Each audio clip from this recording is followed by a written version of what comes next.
ప్రస్తుతం మనం సిద్దిపేటలో శంకర్ నగర్లో రోడ్ నెంబర్ 2లో ఉన్నటువంటి వినాయక మండపం దగ్గరకు వచ్చాం. అయితే ఇక్కడ వీరా యూత్ అసోసియేషన్ ఆధ్వర్యంలో ప్రతి సంవత్సరం కూడా ఒక ప్రత్యేక రూపంలో ఇక్కడ గణనాథుడికి ప్రత్యేక రకంగా మండపాలను ఏర్పాటు చేస్తారు. అయితే ఈసారి వచ్చేసి గణనాథుడికి ప్రత్యేకంగా గుహ నిర్మాణంలో మండపాన్ని ఏర్పాటు చేశారు. ఏ విధంగా ఉందో లోపలికి వెళ్ళి చూద్దాం రండి.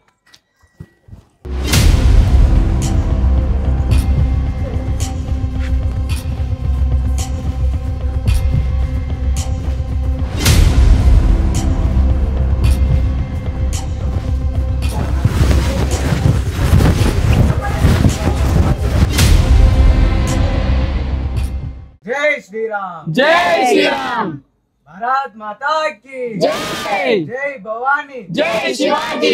చూసారు కదా, మనం ప్రస్తుతం అయితే సిద్దిపేటలో ఉన్నటువంటి శంకర్ నగర్ రోడ్ నెంబర్ 2లో ప్రతి సంవత్సరం కూడా వీరా యూత్ అసోసియేషన్ ఆధ్వర్యంలో ఘనంగా గణనాథుడికి ప్రత్యేకంగా మండపాన్ని ఏర్పాటు చేస్తారు. అసలు ఈసారి ఇలాంటి థీమ్ ఎందుకు ఏర్పాటు చేశారు, ఎన్ని సంవత్సరాల నుంచి ఇలా చేస్తున్నారు, వారిని అడిగి తెలుసుకుందాం. ప్రస్తుతం మనతో ఉన్నారు వీరా యూత్ అసోసియేషన్ యొక్క హెడ్ ఉన్నారు, వారిని అడిగి తెలుసుకుందాం. చెప్పండి, ప్రతి ఇయర్ కూడా మీరు ప్రత్యేకంగా ఇక్కడ స్వామివారికి మండపాన్ని ఏర్పాటు చేస్తున్నట్టుగా తెలిసింది. అసలు ఎందుకు మీకు ఈ ఆలోచన వచ్చింది, ఎన్ని సంవత్సరాలు చేస్తున్నారు ఇక్కడ? మేము ఇక్కడ వినాయకుడిని పెట్టబట్టి 11 years అవుతుంది. అయితే ఎవ్రీ ఇయర్ మేము ఏదో ఒక డిఫరెంట్ థీమ్ తోటి ఇస్తాం. ఎలాగంటే లాస్ట్ ఇయర్ మేము కేదార్నాథ్ సెట్ వేసినాం. ఆ సెట్ నుంచి పబ్లిక్ లోపల రాగానే అడవి థీమ్ వేసినాం అన్నట్టు. వాళ్ళకి సెట్ నుంచి ఎంటర్ కాగానే వాళ్ళకి అడవిలోకి వచ్చినట్టు ఫీల్ వస్తుంది. దానికంటే బిఫోర్ ఇయర్ ఆదియోగి సెట్ వేసినాం. అట్లా ఎవ్రీ ఇయర్ ఏదో ఒకటి డిఫరెంట్ ట్రై చేస్తుంటే ఈ ఇయర్ ఎలా ట్రై చేద్దామని మేము యూత్ మెంబర్ డిస్కస్ చేస్తుంటే కేవ్ థీమ్ గురించి ఐడియా వచ్చింది. అయితే నార్మల్గా అందరు ఎట్లా ఏమనుకుంటారంటే జస్ట్ కేవ్ థీమ్ వేసినాం అనుకుంటుంది. కానీ దీనికి ఉన్న రీజన్ ఏంటంటే బద్రీనాథ్ నుంచి 3-4 kilometers దూరంలో మన విలేజ్ అని ఉంటుంది. చాలామందికి తెలుసు మహాభారతం మన వినాయకుడే రాసిండని. అయితే వేదవ్యాసుడు చెప్తుంటే వినాయకుడు రాస్తుంటాడు. ఆ కేవ్ కూడా మన బద్రీనాథ్ నుంచి 4 kilometers నుంచి మన విలేజ్లో ఒక కేవ్లో రాస్తాడు అన్నట్టు ఆ మహాభారతం.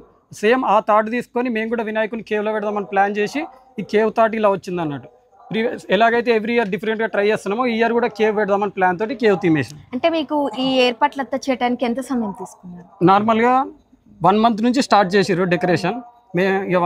నార్మల్గా వాళ్ళు ఏమన్నారంటే ఒక 20 days అట్లా పడుతుంది అన్నారు. కానీ రెయిన్స్ వచ్చే వరకు కొద్దిగా ఎఫెక్ట్ అయ్యే వరకు ఒక 30 daysలో మాకు డెకరేషన్ సెట్ అయిపోయింది. అలాగే మేము ఎవ్రీ ఇయర్ ఎలా చేస్తాం, 11 years ఉన్నా ఒక్క ఇయర్ విగ్రహం ఇంకో ఇయర్కి సింక్ కాదన్నట్టు. మాకు ఎవ్రీ ఇయర్ ఏదో ఒక యూనిక్గా చేయడానికి ప్లాన్ చేస్తాం. అలా ఇప్పుడు ఎలా పైన లింగం వస్తుంది, కింద ఆవు మీద కూర్చొని ఉన్నాడు. అట్లా సిమిలర్గా ఒక 3 heads మీద కూర్చోవడం, లేదంటే ఒక ఇయర్ 2-3 years మట్టి విగ్రహం కూడా ప్లాన్ చేసాం. అట్లా ఎవ్రీ ఇయర్ ఏదో ఒక డిఫరెంట్గా ప్లాన్ చేస్తూనే ఉంటాం. అంటే ఇప్పుడు మీరు గణనాథుని ప్రత్యేకంగా కస్టమైజ్ చేయించుకుంటారా, లేకపోతే వెళ్ళి సిద్ధంగా ఉన్నదని మీకు నచ్చింది తెచ్చుకుంటారా? మేము వెళ్ళి సిద్ధంగా ఉన్నదాన్ని తెచ్చుకుంటాం, కానీ సింగిల్ పీస్ ఉండాలి. ఇప్పుడు మేము వెళ్తాం షెడ్కి, అక్కడ ఓన్లీ యూనిక్ పీస్ ఉన్న షెడ్స్కి వెళ్ళి ఆ యూనిక్ పీస్ సెలెక్ట్ చేసుకుంటాం. మళ్ళీ మేము బాగా ప్రిఫరెన్స్ ఏంటంటే ఆర్టిఫిషియల్ ఐటమ్ ఎక్కువ వాడడం. మీరు కూడా వచ్చేది కేవ్ థీమ్, మేము వాడిందంతా జస్ట్ క్లాత్ ఉంటుంది, వాటర్ పెయింట్స్ ఉంటాయి. అట్లా ఎవ్రీ ఇయర్ అంతే. ఆర్టిఫిషియల్ జర ఎంకరేజ్ చేయకుండా ఓన్లీ న్యాచురల్ ఐటమ్స్ వాడతాం. అంటే మీరు ప్రత్యేకంగా స్వామి వారికి ఇక్కడ ఎలాంటి పూజా కార్యక్రమాలు చేస్తారు? ప్రత్యేకంగా ఎవ్రీ డే డైలీ ఒక పూజ ఉంటుంది అన్నట్టు. ఇవాళ నార్మల్గా పుష్పార్చన ఉంది, పూలతో అలంకరిస్తాం. 2 days బ్యాక్ గరిక పూజ చేసాం, అంటే గడ్డితో నార్మల్ పూజ చేస్తాం. అలా ఎస్టర్డే అభిషేకం చేసాం పళ్ళతోటి. అట్లా 9 days ఏదో ఒక డిఫరెంట్ పూజ ప్లాన్ చేస్తాం. అట్లా 11 years నుంచి చేసుకుంటూ వస్తున్నాం మేము. ఇప్పుడు ప్రస్తుతం నిమజ్జన కార్యక్రమం రాబోతుంది, ఎలా ఏర్పాట్లు చేస్తున్నారు? నిమజ్జనానికి నార్మల్గా స్క్రీన్స్ ప్లాన్ చేసాం. అంటే ఎట్లా అంటే ఓన్లీ వినాయకుడి మీదనే ఫోకస్ అన్నట్టు. మన నార్మల్గా ఇట్లా బయట ఈవెంట్స్ అవేం ప్లాన్ చేయం, ఓన్లీ వినాయకుడి మీదనే ఫోకస్ చేస్తాం. దాండియా ఆడడం, లేదంటే యూత్ మెంబర్స్ ఓన్లీ వినాయకుడికి సంబంధించిన సాంగ్స్ తోటే మేము వెళ్ళడం, అలా ప్లాన్ చేస్తాం. కేవలం దేవుడి పాటలతో భజన కరెక్ట్ చేసుకుంటే ముందుకెళ్తాం. చూశారు కదండి, ప్రతి సంవత్సరం కూడా ఇక్కడ వీరా యూత్ అసోసియేషన్ ఆధ్వర్యంలో గత 11 సంవత్సరాల నుంచి కూడా ప్రతి సంవత్సరం ప్రత్యేకంగా గణనాథుడికి ప్రత్యేకమైనటువంటి మండపాలతో దేవుణ్ణి ఆరాధిస్తారు. అయితే ఎక్కడ చూసినా కూడా నిమజ్జనానికి ప్రతి ఒక్కరు డీజే పాటల్ని వినియోగిస్తారు. కానీ ఇక్కడ వీరు మాత్రం దేవుడికి పూజా కార్యక్రమంలో కానీ ఎలాంటి కార్యక్రమాలైనా సరే ఇక్కడ సహజ సిద్ధమైన వస్తువులతోనే తయారు చేస్తారు.